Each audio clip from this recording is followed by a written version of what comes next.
from CERN virtual machine side.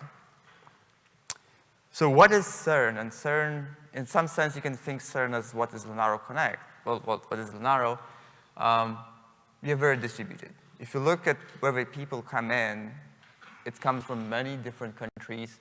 CERN employs a very small amount of people, more than 1,000 people, and we take care of infrastructure, the framework where we can host the physics experiments.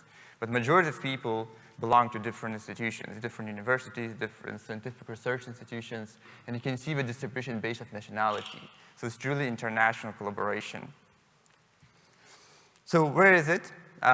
It's in a very nice place. It's divided by the Switzerland and the French border. It's basically in Geneva. And you can see a 27-kilometer ring, that's an LHC. That's our biggest machine, biggest accelerator we have to this date. And on this LHC ring, we have 4 main big experiments. In total, there's 7 active experiments, but 4 big experiments we're constantly going to see on the news. And I'm again from CMS, so I'm on this side, and Joshua is from ATLAS experiments, he's on that side. So those are 2 biggest general proposed detectors, and we need 2 of them. So we are looking for the new physics. So we cannot just build one machine, try to find something and then announce it. We need 2 group of people going to separate directions, building separate machines, writing separate software, and coming up with the exact same result. If you come up with the exact same result, that's when you can actually say it does exist. And also in the background, we have where we have LHCb experiment, there's also the Geneva airport, so you kind of get the scale of what kind of scientific instruments you're building. So where is those instruments? So we hide them. They're deep underground, about 100 meters underground. This is done for the security reasons, also to do some coverage for the cosmic rays. And you can visit actually CERN. You actually can go down underground and visit those nice machines. So let's talk a bit more for machines. So this is a CMS detector. It takes about 40 countries and 172 institutions to design the machine. I think the whole process started in the 1980s. So it wasn't done in the last few years. It was done over decades. It's about 28 meters long and about 15 meters in diameter. And it's about the same weight as the 2 Eiffel Towers, 100 meters underground. And we spent about $500,000 to build it, and that cost keeps going up as we still continue to upgrade the detector. So it's a huge scale, as you can see in this machine. And we also have ATLAS detector. It's even more interesting. So it's still similar number of countries, similar number of institutions, but it's bigger. So it's 46 meters long, it's 25 meters wide, and 25 meters high. So if you go to the cavern underground, it's very hard to actually see the whole machine. And it's about 1 Eiffel Tower underground. And also in this picture, you can see that this detector is not one single, basically, photo camera. It has a lot of small sub-detectors. So it's small detectors packed in one big machine. And this is the picture, if you go to underground and if you go for CMS, you're going to see this picture. So this is how the actual machine looks like. What I like to call is, that's our spaceship. But it's just underground. And it's a very beautiful machine. And if you do everything correctly, we did the hardware correctly, we did the accelerators correctly, we recorded the data correctly, we wrote the software correctly, and the CPUs work correctly, we get very nice pictures. And this is a picture from a CMS event display for the Higgs boson. And in this picture, you can see what's happening if you get 2 proton collisions, and then you have the particles in all the directions. So let's start talking about how we do the computing. An interesting thing is also, if you consider that it takes about $500 million to build these kind of detectors, and you also consider how much the community invests for the computing and processing this kind of data. So 5 years of our computing is the same as building one of these scientific instruments. And we split our computing basically in 2 sides, what we call online and offline. So there are some systems which are very close to the detectors. So each detector is going to have some form of a farm, CPU-based farm, for processing the last level filtering of data before we're going to store them permanently on the tapes. So that's what the experiment owns. It's a single customer, basically. It has high bandwidth interconnectivity. And then we have a worldwide LHC Computing Grid. And that's very interesting. What we would like to call it is a virtual supercomputer. We don't own full hardware in it. It's basically 42 countries and 170, 180 computer centers around the world. So again, it has multiple customers. EMS is gonna use it, ATLAS is gonna use it, ATLAS is gonna use it, multiple experiments are gonna exploit it. It has various hardware, so it's not the same silicon, so we're gonna have more than 100 different CPUs from the last 10 years probably. But if you look at the latest numbers, for example, I think we currently have about 650,000 x86 cores for processing this data. And CERN has about 200,000 cores of that, and we added another 100,000 cores just in a few months. In terms of storage, we are approaching about exabytes, and that's going to be divided in the tape and in the disk. And like, if you're interested in how much of data we are moving in this virtual supercomputer, it's about more than 800 petabytes in the last year. So, and this picture is probably going to change a lot in the future. So this is our grid, again. It's all around the world, 170 computer centers that's constantly changing. The number of cores are constantly changing. And the way the WLCG happened, it happened in about 2,000 years. And that's based on a commodity. We converge on the Linux operating system. We converge on x86. So one architecture, build software once, run it everywhere. So this is the model we continue to do. And that basically leaves us with only 2 vendors on the market for the silicon chip. So what happened in run 2? So the way we do things is in a run. So when we announced the Higgs boson, it was after the run 1. Then we had a long shutdown of 18 months, and now we're also collecting the data. That's what we call run 2. And at the end of 2018, we're going to shut down the detector, and we're going to have a 2 years long shutdown, again, to upgrade the machines to prepare for the next recording stage. So we now in run 2. So what changed? So we tend to actually global rates across the WLCG doubled. We record about more than 10 petabytes of data a month. And in terms of what we need to transfer, overall, like in the peak months, we transfer from 80 petabytes to 100 petabytes a month during the peak times. And again, we transferred more than 800 petabytes of data across this grid. In 2016, we recorded about 75 petabytes data in total, which stores in the tapes for permanent storage. And we had some troubles. So we had expectations from a machine, and apparently the machine worked above expectations. So we have a lot more data than we did expect. So that, caused some issues for us. So how does it work? 42 countries about, 170 computer centers, all distributed around this big, nice globe. But we don't have one single batch emitter system. We use multiple of them. We have no single storage solutions, again, site depending. We have multiple silicon chips, more than 100 plus, I think, the last time I checked. So in 10 years, so everything from 10 years, we probably have it. Most of that is 4 to 5 years old. There's one common operating system, so everything is Red Hat Enterprise Linux based. Either it's Red Hat Enterprise Linux, or it's Scientific Linux, or it's CentOS. So this is the one common ground on what we build our software on. And we have a HAP spec 2006, which is basically CPU spec 2006 benchmark, what we use for accounting and the procurement needs. So the CMS is a virtual organization, ATLAS is a virtual organization, and WLCG is one bigger resource, and we need to somehow account of who uses and how much of resource is being used in this WLCG grid. So what is the future and what are our problems? So in about 10 to 11 years, we're going to have a thing called the high luminosity LHC, or we could also call it run 4. And so in 2016, LHC experiments record about 50 petabytes of data. And we moved about 800 petabytes of data again. For the high luminosity LHC, that's estimated for the first year is an exabyte problem.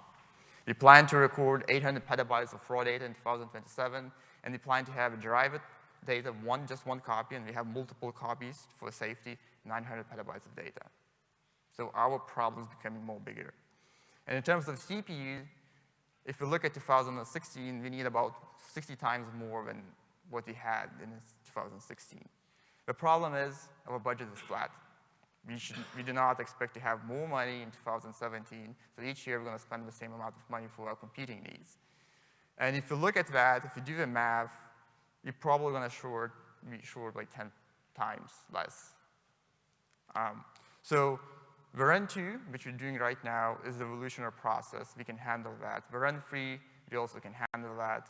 The run 4, we probably also can handle, and the hardware and everything is moving to that direction. The problem is the price point on it. We have a flat budget. So in the run 4, in those 10 years, we have to go from evolution, and we have to think about revolution. How are we still going to handle that amount of data with a flat budget? So we started looking at ARM. For CMS, ARM started about 2013, and we did ARMv7 port. I think LHCb and ATLAS experiments might have done some of ARM stuff before that. And there was various reasons why we did that. We wanted to look at the performance, power consumptions, validation. Is it the same results we get on the physics side? Do we get higher efficiencies? Can we pack more for those nice small cores and have high density systems but still kind of process more data in the racks? Geopolitics might play a role in this because, different regions might build different chips due to some limitations. And the business model of ARM is actually very interesting. It's flexible. So, we have better competition, so you have more players in the market. So you're going to go with one, or another one, or based on the regions.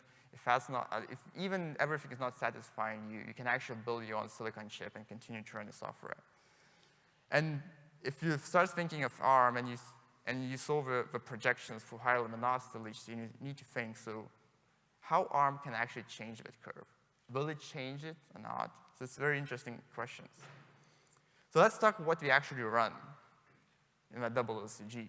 How does the experiment software look like? So on the left side, you have an ATLAS code base. And ATLAS have ported what they call a FINA simulation. It's just part of a full software stack, just doing a simulation. In the full size, ATLAS software is about 6.5 million lines of code, and that's custom for the detector, for that one experiment. CMS is another 6 million lines of code. That's, again, custom code written just for one experiment. So ATLAS did only the simulation. CMS has actually a full stack of our software running on a 64-bit ARM. And in the CMS-SW side, you can actually see what we have. So a FINA and the CMS-SW actually consists of multiple packages. So it's about 2.4 thousand packages for the FINA, and it's about 1.2, I think, thousand packages in CMS-SW. So it's also divided into small packages. But we actually build a lot of stuff. We build everything from the tool chains, Python, Zlib, even glibc, and then a lot of HEP on HPC-based packages for our needs. So if you think of it, it's huge. It's 400 or even more now RPMs. And you can think it as a container software collection, or even almost getting close to a full Linux distribution. And all of that sits on Red Hat Enterprise Linux-based operating system.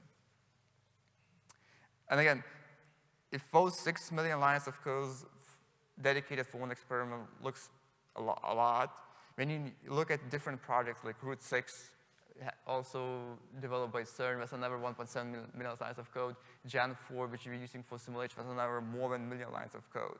So the code bases are very huge, and those are very specific for high energy physics. And so we did the software. We know that it works. We know that that ATLAS simulation works. We know that CMS stack also works. And we did do a demonstration cluster. So we know that not only the software works, but we know that the infrastructure can also work. So what we did here, actually, we sent a job from x86 system from CERN to the Mustang board, which was sitting in the Princeton University. So that's 64-bit ARM solution. And we fetched the input files from Nebraska University, so we know that you can do remote IOs. We did the computation. We staged it on the local disk. Then we moved it back for the final stage out in the Brazil site, and from Brazil site, we actually moved it back to CERN, and then we looked back at the data. And then you do validation. So you see two plots. One is from ATLAS side, which is a simulation and reconstruction, and from CMS side, this is reconstruction results. So in CMS, we compared x86 with 64-bit ARM, and you can see that there's numerical differences. So even if you do the technical things, if you do the software right, and the infrastructure works, the software works, validation is important. You don't want to have the physics working differently on 64-bit ARM and different on x86. So even if you spend years optimizing the software and everything, it all comes down to these flaws, trying to figure out, is it significant? Is it good enough for the physics? And this is a very important point. So these are the histograms, but if you want to play a game, you can actually look at ATLAS detector. And these are supposed to be two identical events. One is on an Intel Xeon, another one is done on some 64-bit ARM platform. And you can start looking for the difference in these pictures. And you can see that, for example, on an Intel Xeon system, we have energy deposits in calorimeter, which is a part of a subdetector and detector, which we do not see on our system. Actually, if you look here, we also see that we lost one of the tracks on our. So there are differences, and we need to investigate if those differences are due to a Monte Carlo result of a Monte Carlo process, or is something related to architecture, something that isn't stable yet in our software. So how many cores do we have? So this started 64-bit ARM in about 2013, I believe. That's in the first. We actually started from foundation model, moved to QEMU, and then we got the hardware. And we have been doing this for about 4 years, I believe. So the scale we are right now, or we're going to be in 2017, we're probably going to we're approaching about a couple of thousands of 64-bit ARM cores at CERN. None of that is for production. Most of that you probably cannot even buy. It's only for reporting, benchmarking, optimization, and feedback to different silicon vendors, to platform vendors, to software vendors. And most of that, hopefully, going to be powered by CentOS 7. It's not going to be possible for every single hardware, sadly. So in that case, we're going to run in the containers. But this is the scope we hope to have in 2017, if everything goes correctly. And so where do we do this thing? How do we do this? So we have a CERN Open Lab. So we have a public and private partnership happening at CERN. If you're an industry company, you want to actually do a research, or you want to look for the problems which you can't solve at CERN, that's where we have a CERN Open Lab. So a lot of companies are part of CERN Open Lab, like Intel, Rackspace, trying to look in various problems we have. And it's divided into phases. And phases takes about 3 years. We are right now in about closing a phase 5. And you can see that we do have ARMv8 64-bit porting optimization benchmarking part of this phase. And we're also going to be discussing very soonish about what's going to be in the phase 6, which actually starts in 2018. So if you're a company and you're actually interested in solving some of the problems at CERN or full HC experiments, even beyond that, write an email to CERN Open Lab CTO and say that you're interested. And before I give a presentation to Jakob, I'm going to talk about, just briefly mention a direction of community. So for the phase 6, there's going to be a CERN Open Lab white paper about computing challenges, which should land in September 2017. And there's also a broader paper coming from High Energy Physics Software Foundation called the Community White Paper. It has multiple working groups, so there's everything from machine learning to moving the data, workflow, resource management, everything. It's a lot. And it's much more broader. Again, it comes from a high energy physics community, so it goes beyond LHC experiments. And those two are going to have an overlap.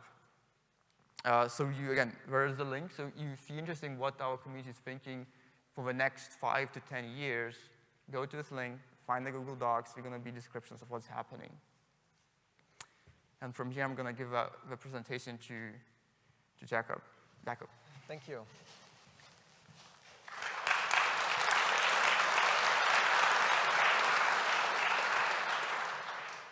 So David spoke about resources that are pledged to us.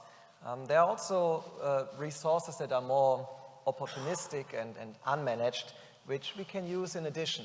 And we are using clouds, infrastructure as a service clouds, so EC2, Azure, GCE.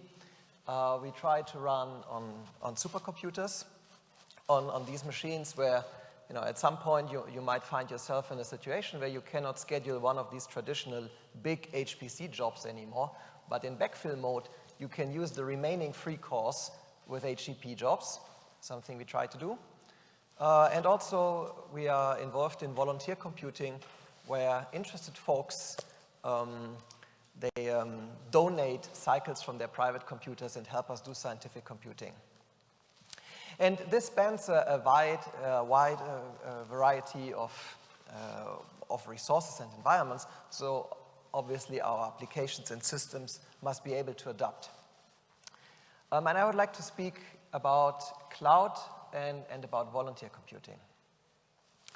So what the clouds allow us to do is to run our resources at full capacity and to satisfy peak demands by commercial clouds. So peak demands you have typically just before conferences, when everybody needs to redo the plots.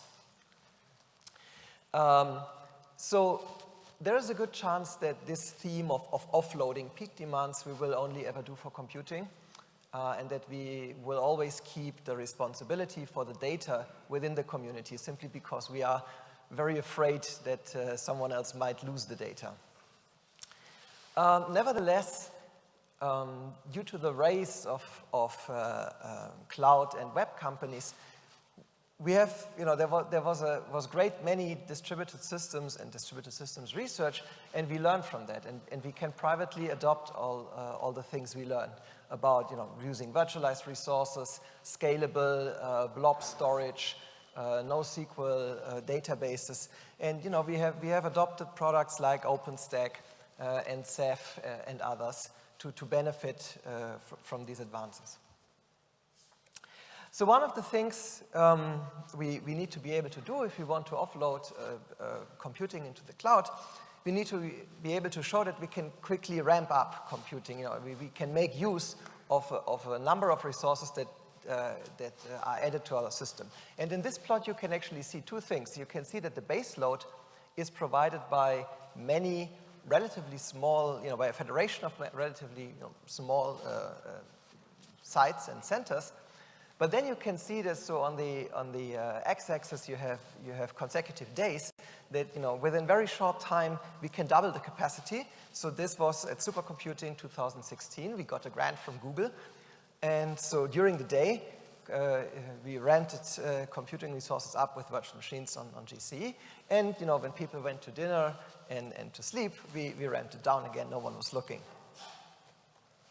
So we learned how to do it. We learned, for instance, well, that actually, one more point, becomes ever more appealing as the prices of commercial clouds go down. So we are very interested in a manifold and broad market.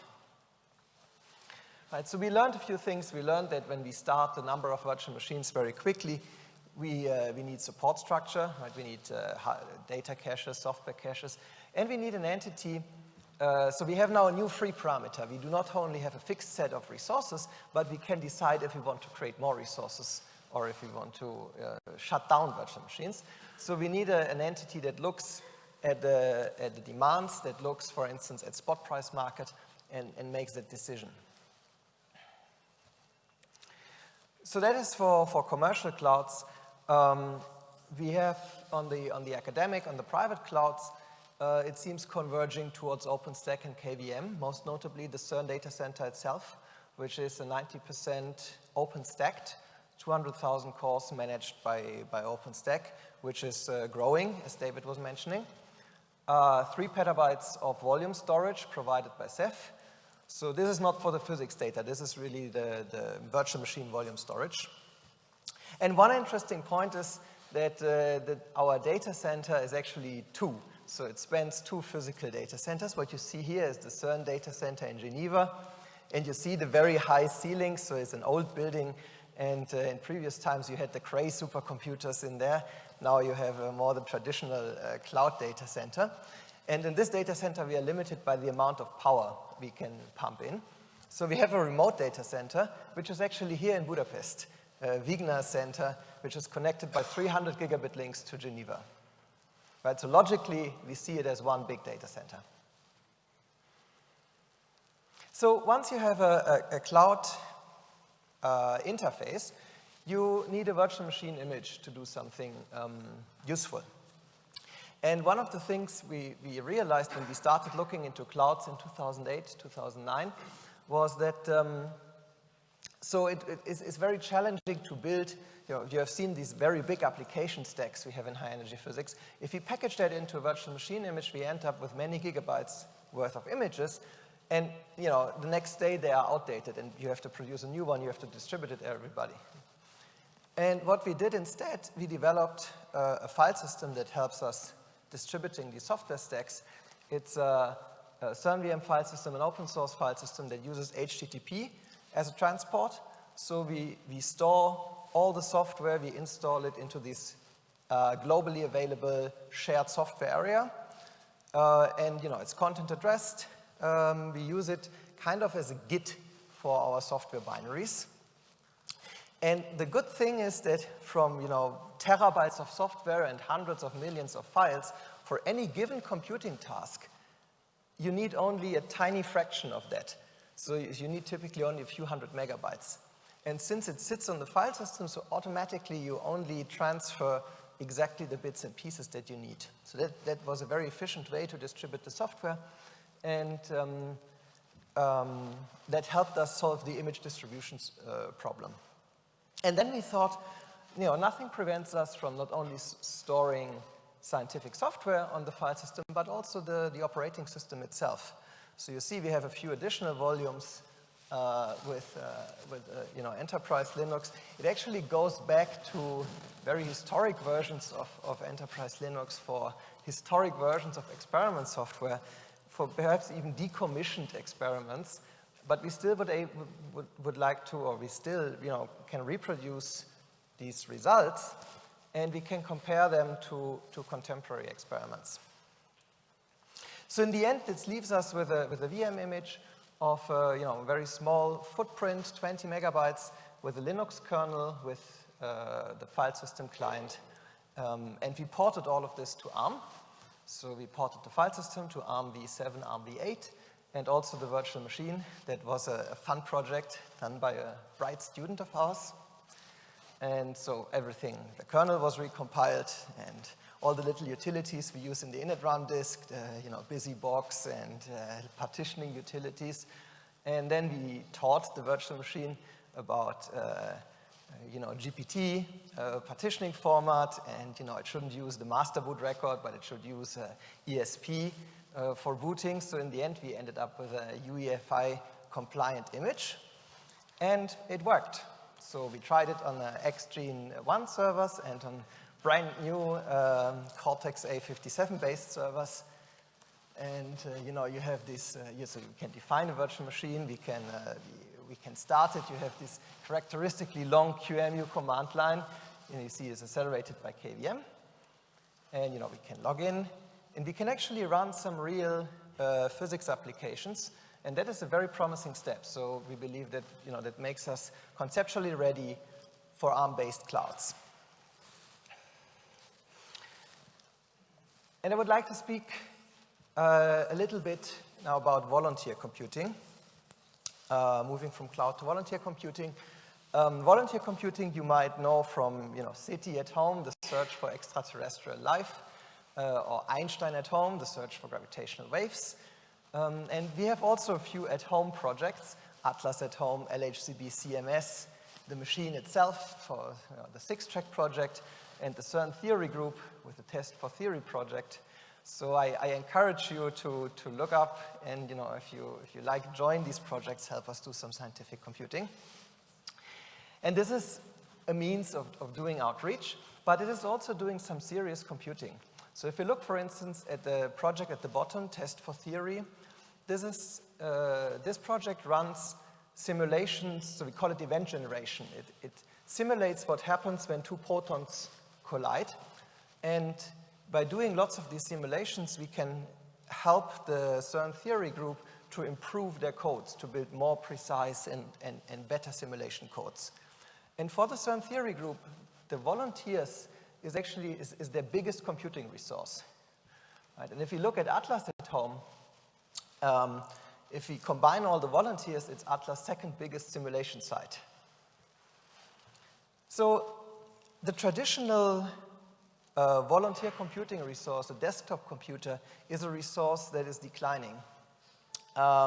Nevertheless, there's a whole bunch of new devices entering everybody's home. So for instance, in my home, I have a bunch of Raspberry Pis, and some of them I put in, arranged in a Lego enclosure.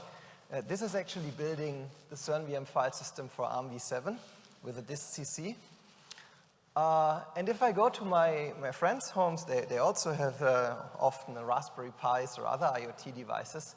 So perhaps the future of volunteer computing might be if these devices are not running your TV, they might do some useful work. They could do some scientific computing. Or perhaps when your phone is charging, it could do some useful work. So here I've used EMS Krypton, which is a great piece of software that allows you to compile C++ code in JavaScript. And so it allows me to run one of our main simulation codes, the PC application, in a browser on my phone. So we want to see a whole more lot of physics in the future, and to do this, we need a whole lot of very powerful computing. And so sometimes we work on timescales of decades, so which is certainly longer than technology cycles. Nevertheless, so we have our version of Moore's law. If you look at the center of mass energy and the collision energy of particle accelerators over time, you will find an exponential growth. And so what we do is we prepare our software for a lot more data to come. We prepare our software for change. And we are also counting on change and technology innovation. If you want to get in touch with us, please write to us. If you are in Geneva, visit CERN. Thank you for your time.